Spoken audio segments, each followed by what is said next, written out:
2025 год уже здесь, вот он на пороге, смотрите. И к этому времени поменялось довольно много вещей. Сейчас мы с вами живем в том веке, в котором в одиночной игре тратить реально деньги на скины главного героя или компаньона считается уже нормальным. Все дошло до того, что игры выходят на данный момент абсолютно недоработанными, а то и в раннем доступе, не оптимизированными и продают за баснословные доллары. Можно бесконечность перечислять, насколько все плохо, давайте лучше немного отвлечемся. Наверное, многие помнят таких ютуберов, которые называли или до сих пор называют аниматорами. Это такой контингент ютуберов, которые снимали от простых жизненных случаев до обзоров игр, используя при этом минималистичные художественные навыки, при этом уделяя анимации наименьшее время. Появились они в 2017 году, перечислять всех конкретно я не буду, озвучу только выдающихся в этой сфере ютуба. Это Мирби, Добряк, Пармаш, Милшу и так далее. Удивительно то, что они как будто по команде все одновременно начали снимать одно и то же, и как я понял, у всех был какой-то некий опыт в художке, либо учились рисовать в первую очередь для себя. Если вы зайдете на каналы из каждого популярных таких ютуберов, вы заметите такое интересное сходство. Все они начали записывать свои видео в 2017 году. Именно в этом году и начали вируситься подобного рода контент на ютубе. И это было что-то новое. Это не было очередным видео, в котором человек обозревает игру со своим реальным лицом,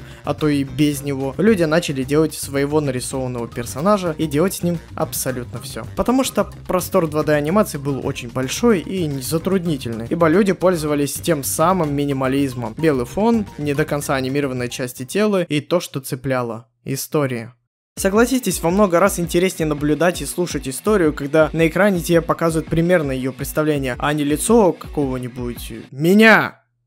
Основоположником подобного контента и, можно даже сказать, его первооткрывателем стал автор канала Домикс. Это кореец, который с самого начала делал минималистичные анимации с рассказами своих историй и жизненных ситуаций. Мода на такую анимацию пошла задолго до появления русских аниматоров. Можно сказать, что аниматоры то и дело только упрощали этот стиль до такой степени, что делать самый минимум и чтобы людям тоже заходило. В этот список еще можно причислить Сеньор Пелла и The Disao, которые раскрывали формат в полных красках. Поэтому такой формат, особенно учитывая его новизну, был крайне и очень интересен. Люди снимали обзоры аниме, игр, сериалов, свои истории и свои опыты в какой-либо из сфер. Это реально было что-то новое, но продолжалось это недолго. Потому что поколение детей, а в основном данный контент смотрели дети и подростки, я был подростком, не смотрел эти видео, потому что я даже тогда понимал, что это вычурно жалкая попытка как-то завлечь меня в биографию в одного из ютуберов. Подобный контент мне никогда не был интересен из-за того, что мне попросту насрать на эти истории, которых меня у самого достаточно было. Да и обзорщиками чего-либо их тоже было трудно назвать, а бы у меня уже были фавориты в этой сфере. Но мы здесь, мои дорогие и недорогие зрители, собрались не за этим, а за тем, чтобы проанализировать, почему такие ютуберы потеряли свою былую популярность. Я думаю, ни для кого не секрет, и всем очевидно, в чем же конкретная причина такой трагичной потери популярности. И это формат.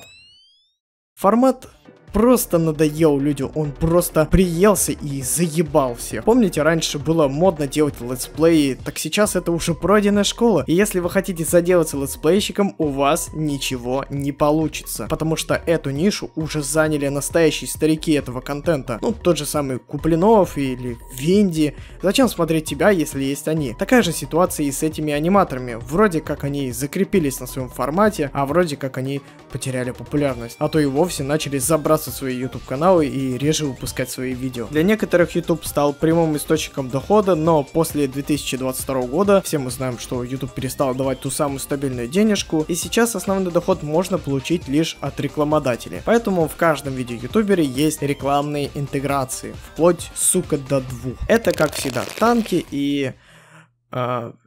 пересадка волос, чё? Я ни в коем случае не осуждаю этих ютуберов за то, что они вставляют в свои видео рекламу. Это нормально, и так бы поступил бы каждый. Какую-то копеечку из своего творчества же нужно иметь, правильно? Но с каждым годом я замечал, что аниматоры ленятся санимируют даже простые вещи. Возьмем в пример моего любимого аниматора, это Милшу. На начале своего ютуберства Милшу записывал поистине очень интересный контент. Она рассказывала про жизненные ситуации, в которых побывала, и даже давала советы, что в таких случаях делать. Интересные и не особо самой популярной темы от суеверий до страшных ситуаций. И не имеет значения, выдумка это или же нет. Главное, что она поднимала подобные темы в свет для большого количества зрителей. Но с каждым видео ты видишь небольшие различия. В самом первом ролике на канале Милшу можно заметить, как она старается больше погрузить зрителя в тему, анимируя практически каждый элемент этого видео, от рта до текста с предметами. Это не выглядит качественно, но видно, что человек старается, и эта динамика, она заставляет досматривать видео до конца. Она пробовала себя в чем-то новом, училась новым приемам, и анимация начала деградировать. Она настолько стала не уделять времени к деталям, что это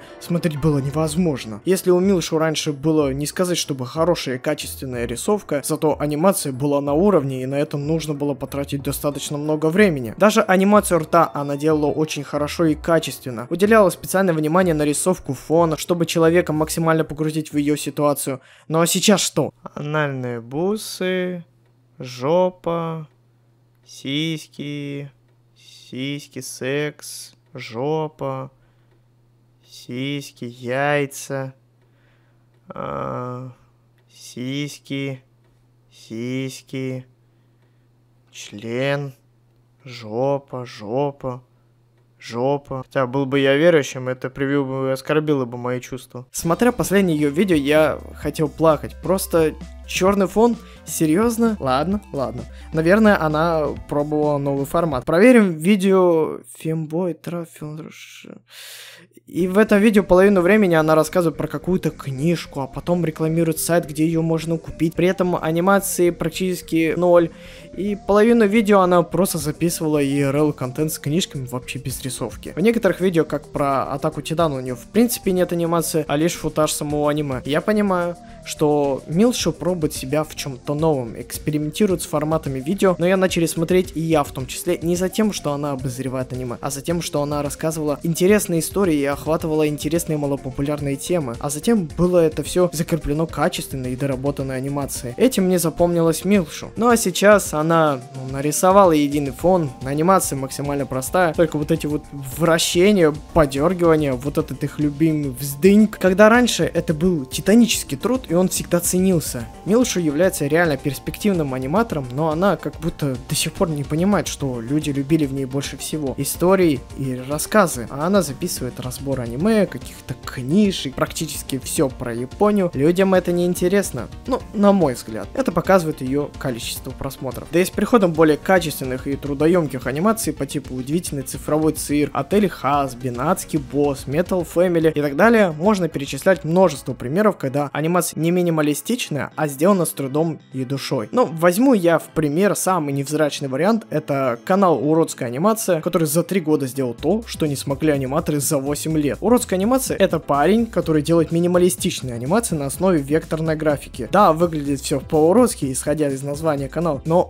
то, какой контент внутри видео, это просто нечто. Каждый персонаж хоть и нарисован по-уродски, но он настолько сильно и хорошо проработан, что тебе интересно смотреть на это. Автор канала показывает множество жизненных ситуаций, в которых мы с вами можем или уже побывали. А самое главное, анимация улучшается с каждым видео, и ты настолько привыкаешь к этому стилю, что не замечаешь, что анимация уродская. Автор пишет полноценный сценарий очередной истории и продолжает на протяжении многих видео. Это завлекает, она не длится 2-3 минуты, она длится вплоть до 20 минут. Хоть и санимировано это дешево, но опять же таки ты не обращаешь на это внимания. Потому что это можно назвать, грубо говоря, полноценным сериалом. Спрашивается вопрос, а зачем тогда уже смотреть этих простых аниматоров, когда видео стали короткими, а анимации все хуже, когда есть уже такие хорошие качественные проекты? В то время, пока другие аниматоры гнут свою линию, придумывая новые ситуации, истории, при этом улучшаясь в анимации, Милшу меня окончательно разочаровала. Меня добило больше всего это ее игра Kota's New Journey,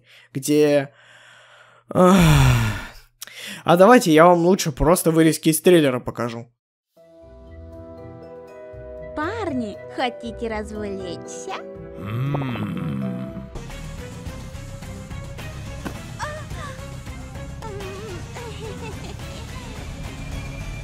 Ну, то есть вы все понимаете. Не подумайте, я не инцел и не женоненавистник, но так отвратительно привлекать аудиторию, при этом вдохновляясь другим аниме, так еще никто не делал. Я не до конца уверен, принимала ли Милшу полное участие в создании этого проекта, ибо компания, которая разрабатывала эту игру, скрывает свои контакты. Но голос точно ее. Это видео я бы мог бы назвать, как я обсираю Милшу, но я очень сильно любил ее смотреть. Но то, что она делает сейчас, трудно назвать тем, что она делала раньше. В то же время, как Мирби, один из более популярных аниматоров, даже не пытается как-то сделать кликбейтное название или превью, я вижу в видео, он максимально старается усидеть на двух стульях, чтобы и тема была интересная, и чтобы на экране была динамика. Но... Как я и говорю, до этого формат устарел. Хотя есть у него ответвление небольшое, где люди изображают себя не людьми, а мифическими существами. Добряк, тот же самый обладатель наибольшего числа аудитории, тоже перестал быть интересен, потому что анимация на белом фоне настолько приелась и не хочется это смотреть. Это надоело. Да и сам Добряк оказался достаточно конфликтным человеком. Возможно, из-за этого слегка пошатнулась его популярность. Но не суть. Анимации как были в виде слайд-шоу, так и остались. А если он и пилит хорошие анимации, где уделяет большое количество деталей, готовьтесь, это рекламный ролик. В последнем видео он 80% видео рекламирует пересадку волос. Да, это серьезная реклама, которая даже может помочь некоторым людям. Допустим, это полностью рекламный ролик.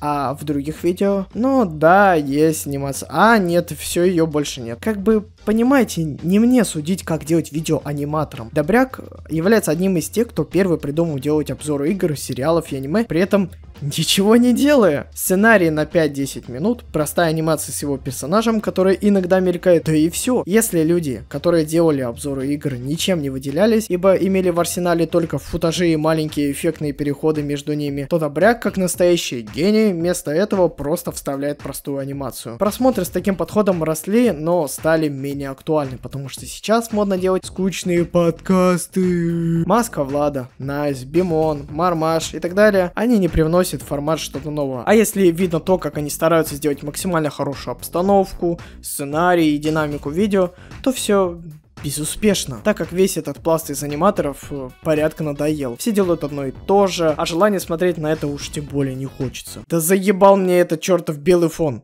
Маска Влада просто забросил свой канал, хотя он больше всего выделялся из этого анимированного пространства своим черным подходом и необычным стилем рисовки. Найс до сих пор остается актуальным для многих фанатов подобной анимации. Выделяется то, что он один из первых представляет собой не только истории, но и множественные коллаборации с другими аниматорами в определенных ситуациях. Вроде как у него все стабильно. Бимон, в свою очередь, является человеком, который рисует не то чтобы красиво, но благодаря некоторым видео он залутал очень большую аудиторию. Правда, смотрят его не особо, хотя у него очень огромное портфолио с его анимациями и то, как он развивается в этом плане. Мармаш, как и Милшу, является для меня тоже фаворитом. Он рассказывал поистине интересные истории и стычки в жизни. Но так же, как и с Добряком, Мармаш никак в плане рисовки и анимации не менялся. Он нашел для себя единый стиль, в котором он мог делать все, что заблагорассудится. Однако такой вариант в наши дни не канает. Поэтому просмотры потихоньку начинают тухнуть. Сам стиль настолько простой, что это неинтересно смотреть. У него черно-белый стиль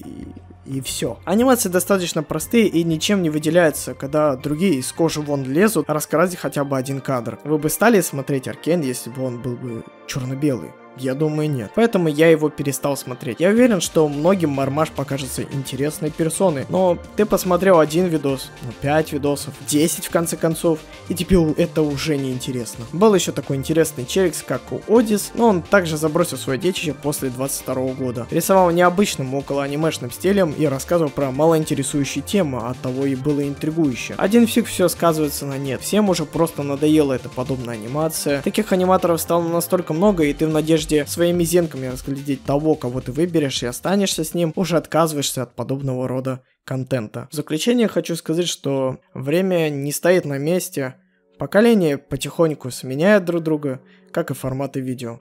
Если не будешь как-то улучшаться и идти много со временем, ты обречен постоянно деградировать. На этом все.